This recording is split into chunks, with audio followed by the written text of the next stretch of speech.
Hi Housewives fans, it's Justin Diego, back with another binge-worthy video. And today I'm giving you another great recap and review of the Real Housewives of Atlanta Season 10 for Episode 2.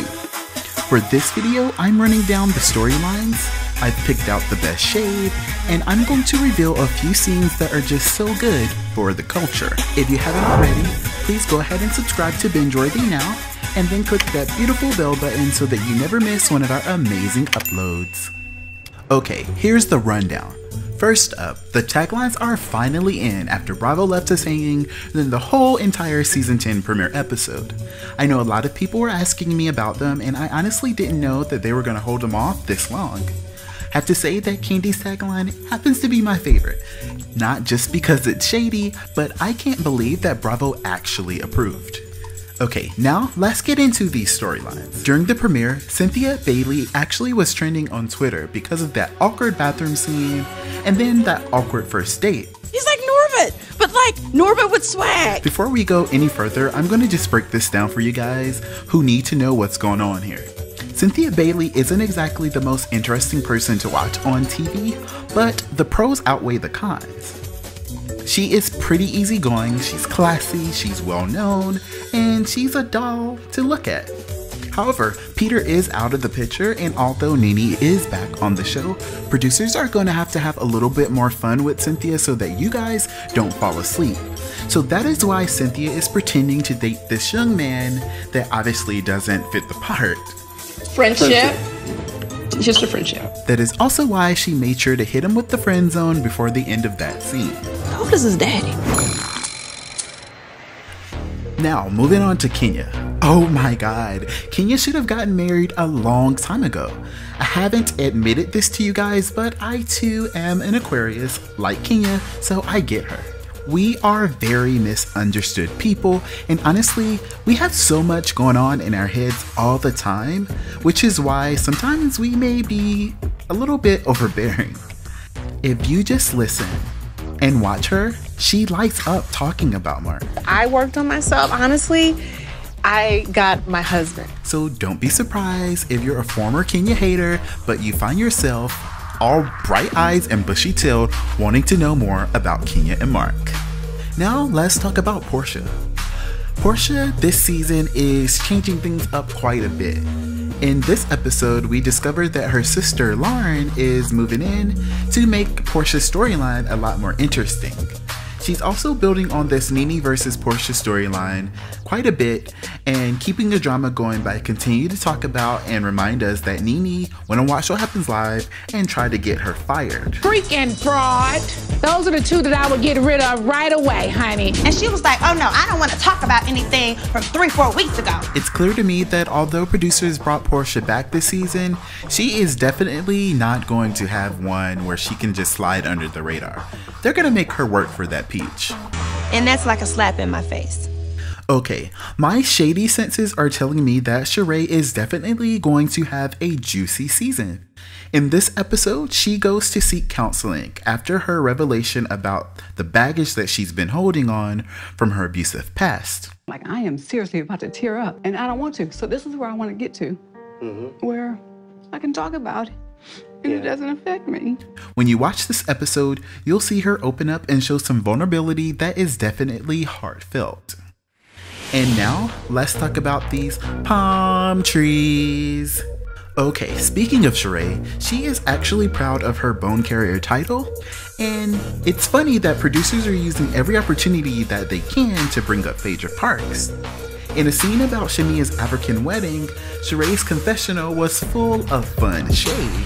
I know last year I gave Shamia quite the bone at her party. Well, speaking of Phaedra, her exact words was, Shamia everybody husband in Atlanta. But this year, I'm going to give her something off her registry. Later on in this episode, Shamia's bridal shower was full of fun shade, and the ladies definitely came dressed the part. When Portia mistook Sheree for Kim Zolciak, I couldn't tell if it was just Portia being Portia or if it was a little shade. All right. What's up? I'm a guy. I thought you were Kim. Shut up. No, I'm not lying.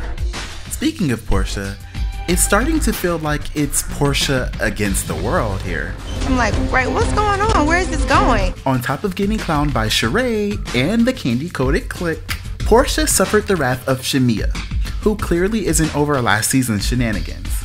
You're not coming to my wedding. Yeah, but I'm telling you something about my health. It's not the flight. Bottom line is you're not coming. Well, she can't sit on a plane that long with her legs down. They used to being up all the time. We've already gone over this. Why are y'all going back into issues that have already been resolved? I was f***ing shocked. Portia has dogged Shamia out, treated her like and now she doesn't even want to go to the girls' wedding. So to me, I'm like, do you really need her as your friend? You put Phaedra before me, Portia. What the hell is going on? These girls are going ham. Bitch. I need a break from friends. By the time this is over, will Portia have any friends left? Now, before I give my official ratings, I am so excited to talk about some of the things in this episode and what they're doing for the culture. Reality TV gets a lot of gripe about tearing down the Black community, so it's nice to see some real substance sometimes. Sheree is taking her life coaching seriously, and it looks like she's ready to actually do the work. Domestic violence is something that happens a lot in the world, and it particularly affects the Black community. This episode shows how tough it is sometimes to face ourselves and how hard it is to have those important conversations with the people who are most important to us. This assignment was super difficult in front of Kandi and my friends. I can't even imagine how hard it's going to be for me to have this conversation with my kids. But I know Sheree's transparency and vulnerability will not go in vain. Thanks for she by sharing, boo. At Binge-worthy, we believe there are 5 things that help make a good episode of reality TV. Legendary reads, iconic fashion, heartfelt story, the shade, and what it does for the culture. And each new episode will be judged on the best 4 that apply. For this episode, Shamia definitely brought her fair share of reads. Most of the girls brought the shade. And thanks to Sheree for opening up about her abusive past, we got the heartfelt story we felt was missing in the premiere episode.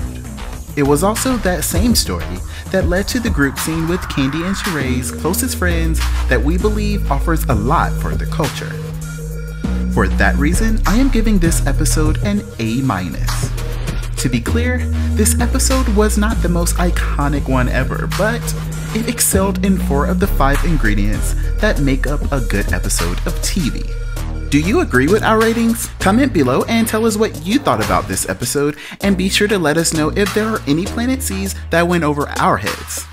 New episodes of The Real Housewives of Atlanta air every Sunday night at 8, and we're going to be here giving you all the binge-worthy videos your heart desire and all the juicy tea. Thank you guys so much for watching this video. Be sure to subscribe and give us a like. And if you're in the mood for a little more awesome, here are a few more videos that you could watch next.